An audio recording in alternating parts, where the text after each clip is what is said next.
You're watching a Highwire Media podcast. Previously, Neal jumped from judges' chambers. Ringman, whose FBI controlled Kate. Fowler investigated Peter. Neal talked to Kate on the phone, but not in person. Peter had the ring, big shock, and met with Kate. Mozzie and Neal play chess, while Moz, of course, compares it to Neal's life. Kate rules as queen. Neal's a pawn with restricted movement. Neal thinks Fowler lied about Peter having Kate, but Moz counters that Peter has a position of power and is smart enough to succeed. They need proof. You find the ring, you find the king. In other words, Neal needs to know if Peter has the ring in the picture. Moz calls himself the bishop, but Neal doesn't care for his analogies. From chess novices like me, the bishop stands between the knight and the king, or the knight and the queen. It can only move diagonally and is misunderstood, but has power for those sophisticated in playing the game.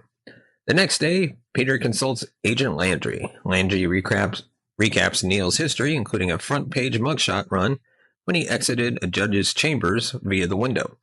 Neal still hates that picture. Landry politely tells Neal to shove off while he and Peter allegedly discuss the case, but really recap the rest of Neal's story. Welcome to the first episode after their hiatus. Peter explains there's something special about Kate, but she's no longer an issue. That sounds ominous. He details the anklet and finally states, look, you need somebody who can sweet-talk his way into a high-pressure sales environment. He's your guy. Neal proves it by scoring Ranger box seat tickets and the time they talked. Landry reluctantly agrees to deal Neal in. Neal gives him the tickets. Aww. Peter explains a boiler room scam, where cons sell bad stocks to inflate prices and then sell theirs before people realize they were scammed. Pump and dump. They're left with worthless stocks and lose their homes. It's been run in 4 different cities, but they don't know the leader. A female agent, Madison, is inside but can't work in the elite circles for sexist reasons. Basically, she takes in info after people have been scammed. Enter Neal as Nick Halton. Peter briefs him on his interview with Brad and says they are pushing Reimer Pharmaceutical stock, which happens to be an FBI-front company. The whole place is wiretapped. Neal's flattered Peter thinks he can compete with stock scammers. Of course, Peter, oh, give me a break, you could sell light switches to the Amish. He reiterates that they need to know who is running things, and we all know he's not talking about the case. Giving him a pen, voice recorder, transmitter, GPS tracker called an Eagle, Peter says they have to cut Neal's anklet, which makes it even better in his eyes. Unfortunately, after his prison break stunt, they have to win this case or he's back in prison. Of course, Neal, lad, some things never change. The interview is in a semi-vacant high-rise furnished with tables, computers, and phones. An obnoxious gecko wannabe talks business with Madison and greets Neal with, yeah, don't get your hopes up. Hey everyone, today's video is sponsored by Audible, the go-to place for all your audiobooks and spoken word entertainment. If you're like me, sometimes life gets so busy that sitting down with a physical book feels like a luxury. That's where Audible steps in. They've got thousands of titles across every genre you can think of. Thrillers, romance, business, self-help, even exclusive Audible originals. Whether you're commuting, doing chores, or just chilling, you can dive into a whole new world with the press of a button. One of my favorite things, you can seamlessly switch between your phone, tablet, or computer without losing your place. No more fumbling around for bookmarks. Plus, with membership, you get 1 free audiobook every month, along with access to exclusive deals and discounts. So if you're ready to turn your downtime into story time, head on over to audibletrial.com/Larry21 and start your free 30-day trial today. Trust me, once you start listening, you'll never look back. And now let's get back to the episode. I already got dibs on that one. Neal, of course, does she know that? Since when does that matter? Meet Brad. He'll look great in Prison Orange. They both fake laugh and fist bump, which gets me cringing. They spin the Neal's FBI-created cover as Nick and Neal says he's looking for big bucks. Brad says they've got money and denigrates the 2 women whom he calls girls as the cleaning staff of the scam. They mop up. It's a woman's work anyways. What 20-something yahoo says this stuff out loud, not buying how over-the-top sleazy this character is? Neal changes the subject and the interview turns into a test. If he sells the stock, he has a job. Lucky for Neal, the FBI intercepts the call, so it's a sure bet. Peter takes the call as Charles Fairweather, history teacher, and makes Neal work for it. I love this scene. Neal spins like a pro, and even I'm tempted to buy what he's selling. He quotes Henry Ford and talks IBM. Life comes down to a few moments, Mr. Fairweather. This is one of them. Peter whispers to Jones, "Oh, he's good." Totally. Neal gets the job, and we montage his other calls. 44 sales to the FBI later, and Neal's invited to meet the man behind the curtain. In the Combo Law Library Business Club, Neal sees Avery Phillips arguing with his business partner. Brad tells us Avery's the youngest person with a seat on the New York Stock Exchange and the brains behind the scam.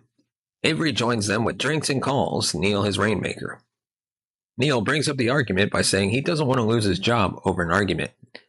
Avery compliments his boldness and tells Neal to butt out.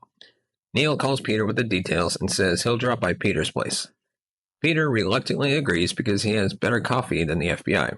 Enter Elizabeth, handing coffee to Jones as Peter hooks the Eagle pen to a computer. "Neal, I'm going to go rummage through your drawers and steal your most precious belongings." He asks to use the bathroom as a ruse to see if Peter has the ring. He does. It's in a portrait on the wall. Neal is shocked, but Elle interrupts him by asking if he's okay. "Never been better." We get a close-up on the ring as we head for more. I'm disappointed we start in the FBI conference room. I thought we'd see Neal recapping the ring to Mozzie. Instead, we learn Avery looks legit, and his partner is Daniel Reed. Peter talks shop, but everything Neal says undertones his distrust of Peter. They discuss partnerships and trust, and one partner screwing over another. Neal smoothly starts a role-play scenario with Peter as Avery and himself as Reed. Avery wants to cut Reed out to keep the money. Neal, "I never saw it coming." Peter walked neatly into that spider web. Back at Neal's house of chess innuendos, we get our Mozzie scene. Obviously, Neal didn't say anything, which is odd since it's at least 12 hours afterwards. Moz notices Neal scowling, and Neal recaps. He swipes the chess pieces to the floor for the first time. I've never really seen Neal lose it to anger. It tells me how he and Moz really are close, and Neal feels utterly betrayed. He's too good at covering emotion otherwise. Moz takes off his glasses. "I'm so sorry, man, I truly am." I'm ecstatic he didn't go on an anti-government rant, but is merely there for his friend. Neal doesn't understand, and Moz replies, "He's a suit. This is what they do." Oops, kind of spoke too soon. Moz asks what Neal wants to do. Run since he's anklet free or continue with the FBI. Neal says he would need cash to run, but that isn't a problem. Neal tells Moz to get the money. At FBI headquarters, Peter can't tie the scam to Avery. Requesting his books would tip their hand, so Lauren suggests a fake Reimer's Pharmaceutical CEO rattle things up by asking for a cut of the scam. Smart. Peter wonders who will play the CEO. "Neal, how about you? You look like a guy people can trust. But I'd also believe you could be bought for the right price if you played it right." He smiles, but Peter at last knows something's up. "Do we have a problem?" Of course, Neal says, "Why would we have a problem?" He says he's excited to see Peter undercover, and Peter tells us he has active aliases. "Neal, you're a man of many faces." As Neal walks away, Peter's eyebrows furl. Later, Neal's hard at work, selling fake stocks to fake people, when Brad tells him to cut out Madison. Neal asks why, and Brad uses the old "because I say so" excuse. Neal, "What? Am I an intern here?" Apparently Avery's on to Madison, and that's one cover blown. Neal is invited to a weekend party, though, at Avery's.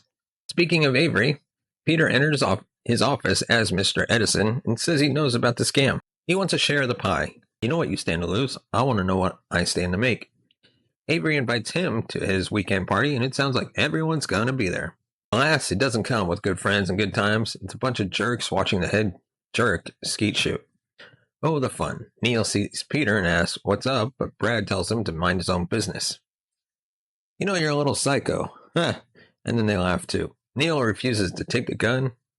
We join Avery and Peter inside his frat house of greed and geekiness. He's got a wicked comic collection. Avery calls himself Peter Pan and a superhero. I say crazy attracts crazy. The comics are an inspiration. They're definitely a retirement plan since one's worth a car. He exposits the room's security in detail, so we know it'll be important later. The oxygen is sucked out of the room if there's trouble. Anyone else guess where this is leading? Yep, all of us. Hey, no guessing needed, because Avery makes the classic villain mistake of telling Peter that he'll kill him in this room if he steals from him. He didn't buy shares in Subtext. Back at the skeet shoot, Avery and Peter join the others. Brad calls Neal chicken for not shooting, and Neal says he's not a gun guy. Well, at least until Peter says, let the grown-ups play with the big boy toys. That rubs Neal the wrong way, and he almost blows their cover by asking if he knows Peter. Edison asks Nick if there's a problem, and Avery breaks the tension by telling Nick to shoot. Neal takes the gun from a puzzled Peter and hits the target twice, dead on. Looking at Peter, he says, just because I don't like guns doesn't mean I can't use one. Whoa. Back this up right now. The scene is delightfully tense and makes me nervous. There will be fallout. Avery calls Neal crazy, but since Avery commands one of the scammers to take Madison in the house, I think Neal should be saying that Peter sees Madison too. An odd conversation ensues. The other guy follows Avery in the house with the guns as Neal states the obvious. Peter tells Neal to back him, but he says, no, I saw your ring. I know you took Kate. Peter, of course, says, all of us have those rings. Not now. Back I play. Peter tells Avery that Neal is a spy. Neal asks if Peter is selling him out of Peter demands. Trust me, I'll explain later. They search Neal and find the spy pen. Avery takes the pen, gun in hand, as the music hits high drama. Avery asks who he is. Neal, like he said, I'm a spy. Yes, he's backing Peter's play. Peter tells of insider trading, extortion, and distrust. Neal, oh, I'm the one you can't trust? That's a good one. Avery guesses SEC or FBI, but they use corporate spy. Reads inside man. You think he doesn't know what you've been planning? He's been on to you for months. This whole episode is subtext. Avery makes Madison employee of the month instead of fishbait, so problem number 1 solved. Peter convinces Avery to flip Neal into a spy instead of killing him, so there's problem number 2 gone. This twist is working out nicely. Neal says Reed will cut Avery out first, but Avery's not keen on trusting Neal. Pay me in stock, I help you, I get rich. I screw you, I get nothing. Brilliant. Neal wants 5%, and even Peter raises his eyes. He gets 3%. What he and I don't get is what's up between Peter and Kate. Over coffee, Elizabeth insists Peter does not have Kate. Neal counters with his late nights. Okay, stop it. Peter is the best thing that's ever happened to you, and you're smart enough to know that. True, but given his profession, I'm sure he's got good reason to be cynical. Neal shows her the photo of the ring while Peter carries his in. It's a standard 10-year FBI pin most agents turn into a ring. Okay, but they all have it made that same way. Neal says at FBI combination banquets there are hundreds of them. Neal, of course, jokingly, will I get one? Good tension breaker. They laugh and Neal apologizes. Still doesn't explain why Peter was in Kate's room. Peter, I promise you we'll figure out who it is. Peter concedes that Ringman is FBI, but they need to get Avery first by having Neal play the two off of each other. Neal explains, make him think his partner's betraying him. Maybe he'll do something stupid. You going to tell him that you met with Kate? Great. She's withholding evidence too. I don't think he trusts me enough for me to tell him what happened that night. I'm sure he'll trust you a lot more once he finds out you're misleading him. That's a solid plan there. In his office, Avery instructs Neal to tell Reed the stock will be dumped next Friday instead of this Friday like Avery plans. Neal interrupts Reed's flirting and plays back the preceding conversation. Reed frosts his office windows, and I'm jealous. I so want that feature. Not that I spend more than 2 minutes in my office anyway. Reed threatens to kill Avery, but Neal suggests they take him down and make some money in the process. They can blackmail if they get the real records. Smart. Reed states all of Avery's illegal activities are in a ledger, since he doesn't trust computer safety. Neal relays the information to Peter and Lauren. Now all they need to do is find it. I'm distracted by seeing another part of the FBI. For a while, it looked like there were only a couple of offices in the conference room. Peter refocuses me by reminding us of Avery's comic book vault. I knew we didn't get that much detail for nothing. Lauren gives us more, but the results are the same. No oxygen to breathe. Wonder who's going to be trapped. Peter and Neal. Neal comes to the same conclusion, but Lauren says there's a kill switch inside. The catch? It's not printed in the plan, so he has to find it before running out of oxygen. Hope you can hold your breath a long time, Neal. Luckily, Q stopped working for Bond, and now he helps the FBI. Neal has his own cigar tube mini oxygen tank with 5 minutes of air. Andy. Maybe I should get one for smoky bars and casinos. As a failsafe, Lauren and Jones will be in the van nearby. Neal reminds us he has 5 minutes of air and asks about the response time. Jones hesitates. Roughly 5 minutes. Peter will be at the party as backup too. So just so I'm clear, if anything goes wrong, I suffocate. Peter, of course. Then we'll make sure nothing goes wrong. Everyone walks away as Neal mutters, Or I can practice holding my breath. Couldn't hurt. On Friday, Peter and Avery talk Ferreras at the party, while Neal subjects us to Brad's frat boy fantasies. He pretends to go hit on the waitress, but walks into the fortress of Comic Dude instead. How nice of Avery to keep it open for all to walk right in. There's a box in the center connected to a tripwire. It screams trap, or its owner is incredibly cocky of his own genius. It's a toss-up. In the van, Jones tells Lauren's crew to move closer and sees Reed heading in. He calls Peter, who tells them to hold their position. I'd say storm the gates, but I'm not FBI. Don't think they have a warrant for the ledger yet. Reed and Avery argue enough to realize they are both being played. Avery asks about Neal and Brad, says he's getting busy with the sadly hot waitress comes into the room at that time, and Reed says Neal's after the ledger. Avery grabs a shotgun as Jones tells everyone to suit up. This is about to get ugly. Peter gets to the vault before Avery to warn Neal, but Avery appears behind Peter, shotgun raised. Protect them both, Neal lifts the box, triggering the plexiglass door. The rifle shot does not penetrate it. It does, however, trigger oxygen removal. Neal gives Peter the mini breather, but Peter wants to share. Neal says there's not enough time for that. I think they're wasting precious oxygen arguing. Neal ends it. Peter, I trust you. The FBI moves in as Neal and Peter frantically look for the kill switch. Reed wants to go, but Avery is fascinated at watching someone die. Fabulous. I bet he tortured small animals too. Neal finds the kill switch on the wall behind the comic, and I'm thinking it's a pretty obvious place. Then I remember, normal people don't want people to die in their vault and would make it accessible. Neal tries desperately to get Peter's attention and faints right as he does. Peter rushes over to hit the kill switch, but Avery's outside with the shotgun. Hitting the switch also opens the door. What a conundrum. Peter shakes Neal to no avail, then he spits of the oxygen tube, points his pistol at Avery, and slams the kill switch. Awesome mini moment. Fortunately, Jones and Lauren appear on the scene, and Avery and Reed are truly well caught. Peter looks for signs of breathing and is about to begin chest compressions when Neal gasps. Peter tells him to just breathe. Neal, that was a long 5 minutes. More like 2, but it was the most exciting 2 minutes of the night. Neal and Peter sit on the stoop as everyone's arrested. Peter calls Neal crazier than I am, but Neal knew he would take care of it. Peter nods, but instead of answering, he says, there's something I need to tell you, and I need you to listen to everything before you react. Neal and I both say, I don't like the sound of that. It is a close cousin, too. We need to talk, and we all know how that goes. Peter knows what Ringman wants. Kate told him. Well, if she knew, why didn't she tell Neal plainly instead of all the silly scavenger hunts? I don't know why Neal's so fascinated with her. Apparently, Peter got a Ringman picture when Neal did. He looked into it, and suddenly his phone bugged. Fowler. Peter has better connections than Neal because he passed the word for a Kate meeting about him. Wonder why he didn't include Neal, but guess he didn't want to spook off Kate.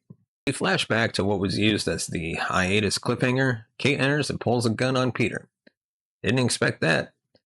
She recognizes his ring, but won't admit knowing Fowler. Peter, of course, shoot me or put the gun on the table. Anticlimactically, she puts it down. Why even add this? It's been 5 years since they met, and I wonder why she wasn't arrested too. She wonders what Peter wants, and he tells her to leave Neal alone, but she can't. Peter hints that Kate is playing Neal, and I admit it, crossed my mind too. Peter will get whatever Kate wants, and she asks why. Peter, why? Because he's good, because he's the smartest guy I ever met. I'm tired of watching you twist his heart around. Yeah, Peter.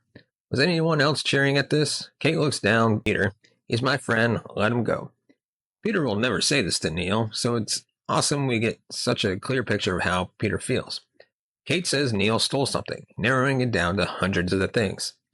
Actually, it's a music box. Ironically, a music box. It's possibly the most startling and ridiculous thing on this show. The music box is Kate's price for leaving Neal alone, and Peter starts to leave. Did you ever love him? Wow, that's harsh. He leaves her a message for Fowler. He's just getting started. Kate says not to push him, but Peter just smiles and leaves. On the stoop, Neal takes the news hard. He's controlling her. She's not working for him, Peter. Neal, when are you going to face the facts here? She may not be on your side. Peter swears. I looked into her eyes. I didn't see concern from you. Neal calls it an angle, and Peter pushes him about the music box. Neal might know where it is, and Peter huffs. Come on, you're going to cut me off now? Neal admits he knows it and explains that it's from Catherine the Great's amber room. The Nazis stole it. Peter figures it's worth something. Yeah, but not enough for all of this. They decide it holds a secret inside. Peter wants to see it, but Neal needs time. And it seems Mozzie's help. At his place, Moz says an escape plan is ready. But Neal is re-ankleted. Moz suggests they give Fowler the music box, and it would be the simplest way. Regrettably, Neal doesn't have it. Moz is shocked. Everyone assumed I took it, and I never corrected them. Oops. Half-truths get you into as much trouble as bald-faced lies. Moz smirks. It did make you appear superhuman. Image is everything. They both laugh. Neal says next he finds the music box and steal it. Welcome back. Neal picks up a night chess piece and grins. I love every scene with these two in it. This episode was a lot of fun, from the subtext to the humor and especially the action. I liked how it gave us answers to many questions that left us hanging. Is Peter really a good guy? I assumed it once, but my faith was shaken over the previous episode.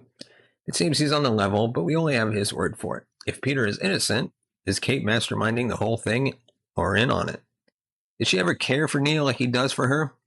What's in the music box, and why is it so important? There's a lot to think about for the remainder of this season, and I am excited about it. All in all, a great episode, and I'm looking forward to seeing where it all leads us. So, with that, let me know your thoughts on Season 8 of White Collar Season 1. What were your favorite moments of this episode? And of course, give us a thumbs up if you like our video. Hit that subscribe button down below. Hit that bell notification button to be notified of future videos. And of course, if you want to support the channel, you can buy us a coffee at buymeacoffee.com, Cinema Gold. As always, thank you so much for watching and listening. We'll catch you next time.